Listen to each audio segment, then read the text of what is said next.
टूटा फूटा सा घर था जिसमें 3 महिलाएं रहती थीं। वे तीनों बहुत गरीब थीं और अपनी रोजमर्रा की जरूरतों को पूरा करने के लिए भी संघर्ष करती थीं। पहली महिला का नाम सावित्री था। वह गांव के खेतों में मजदूरी करती थी। दिन भर कड़ी मेहनत के बाद भी उसे बहुत कम पैसे मिलते थे। दूसरी महिला राधा हाथ से कढ़ाई और सिलाई करती थी। वह पुराने कपड़ों को नया रूप देती थी और थोड़ा बहुत कमा लेती थी। तीसरी महिला गीता गांव के लोगों के घरों में सफाई का काम करती थी।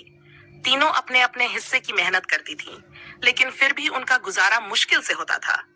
वे सभी एक दूसरे का सहारा थीं। उनके पास ज्यादा कुछ नहीं था, लेकिन उनके पास एक दूसरे का साथ था। शाम को जब वे अपने अपने काम से लौटतीं, तो मिलकर एक चूल्हे पर खाना बनातीं और आपस में हंसी खुशी बातें करतीं। उनका मानना था कि गरीबी के बावजूद खुश रहना और एक दूसरे का साथ देना ही असली संपत्ति है। एक दिन गांव में एक साधु आया।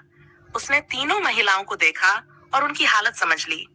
उसने उनसे कहा, तुम्हारे घर के पास की जमीन में एक बड़ा खजाना दबा हुआ है। उसे खोजो और अपनी जिंदगी बदल लो। तीनों महिलाओं ने पहले तो साधु की बात पर यकीन नहीं किया, लेकिन फिर सोचने लगीं कि कोशिश करने में क्या बुराई है। अगले दिन उन्होंने अपने छोटे से औजारों से घर के पास की जमीन खोदनी शुरू की।